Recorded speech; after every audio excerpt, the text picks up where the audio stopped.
If you're a freelance videographer, photographer, filmmaker, editor, anything, any sort of creative service that you're doing freelance, you need a contract. Now, it can be super intimidating just even thinking about creating a contract. It's also a little awkward too to start a client relationship like that where you essentially need to have a contract. It's always a weird conversation, but not having one and having an issue with the project or the edit or whatever, now that's going to equal an even more uncomfortable conversation. Chasing down old money is by far the worst and the most annoying thing that you can come across as a freelance creative. 100% hands down. So whatever gig that you're doing, make sure to have a contract, and I'm going to show you what to put in it. Now keep in mind, this is not legal advice. This is just my opinion. I'm not a lawyer.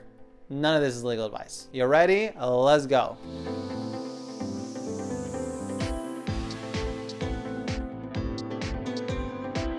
Hello everyone, my name is Nick and welcome back to my YouTube channel. Now for today's video, we're going to be going over a very sexy topic of contracts. Now there is a lot, there's so many templated contracts out there. Essentially, if you don't want to do any extra work and you don't want to customize it, you could just download a PDF and either send it over via email or just print it out and have them sign it in person. And with email, you can sign documents just straight on the phone. There's a little pen tool and you just sign it. It's real quick, real easy. But using a very templated approach could lead to issues. So my advice is to download some of them and then edit it just a little bit. Here are 3 things that you need to put in your contract just so there is no confusion and both sides know what to expect. Now, the first thing that I want to talk about is the project overview.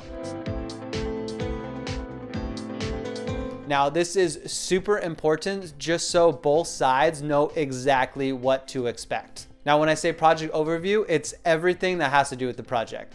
Whether there's a prep day, how many shoot days, how many post-production days, the turnaround time for the edits, then also the revisions.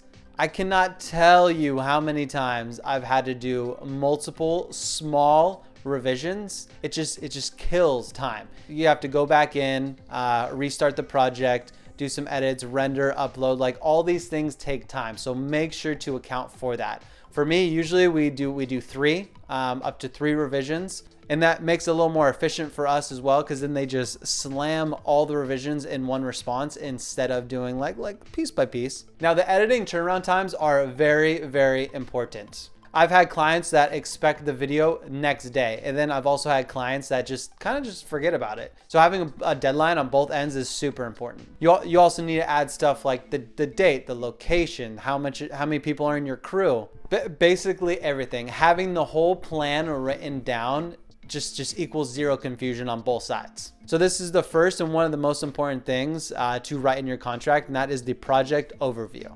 All right, now number 2, and that is pricing.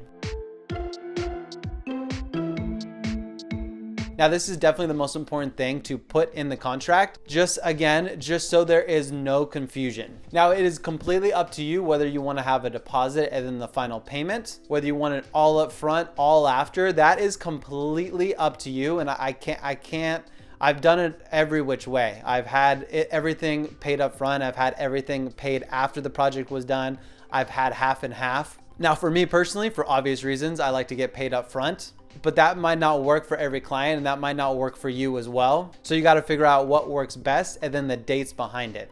So if the initial deposit is 7 days before the shoot date, then the final deposit is 2 days after the final edit. Just make sure to write the payment schedule along with dates. Now, something that I add in on the bottom of my contract is that upon payment completion, so-and-so gets all rights to footage or something like that. I can't remember the verbiage exactly. So essentially what you're saying is until they pay, they have no right to use your footage. But once they pay, they have every right to use your footage. That's just a nice little small little detail I like to add in. Now, all right, now the third and final thing that I want to talk about, I touched on it a little bit, but it's very, very important because it often gets overlooked, and that is editing and deliverables.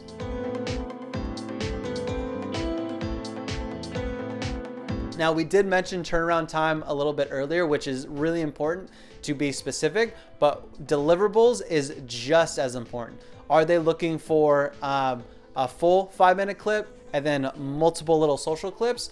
Are they just looking for, let's say, a 30-minute movie? I cannot tell you how many times I completed a video and they want like a social cut, or they want a TikTok cut or an Instagram cut. Make sure to put all that stuff in there. So the deliverables hypothetically would be 1 5-minute long video for their website, for emails, for YouTube, and then have 3 or 4 social clips that they can put on various social channels to create a little bit of hype.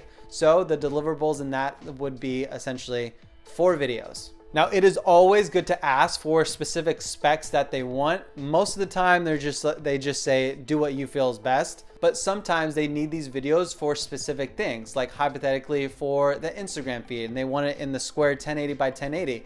You need to know that beforehand before you do all this work, and then you're gonna have to redo it because the specs weren't agreed upon beforehand. Now, all of these things help each and every production just run more smoothly. It does take a lot of time in the beginning just to get through all the paperwork, but there is a reason why every corporation has paperwork beforehand. Now, it is time consuming, and it's I don't know, there's like a little bit of shame, there's a little bit of like, oh, I'm sorry, but we're gonna have to sign a contract. It's a weird thing to have to do. But like I stated earlier, it's a lot weirder if issues arise because there isn't one. So I recommend to every freelance artist to make sure to have a contract in place with these 3 points. So to recap it all, get a contract. It's annoying, but super, super useful. All right, and that is it. That is all I have for today's video. I hope this was helpful to someone out there. Now, if you learned anything from this video, make sure to subscribe. We got a lot of good content coming out, so make sure to be part of this community. Now, if you have any questions, you can either throw it in the comment section down below, or just send us a quick email. I'll make sure to get back to everyone. And thank you so much for watching. I really appreciate it, and I'll see ya in the next video. Peace.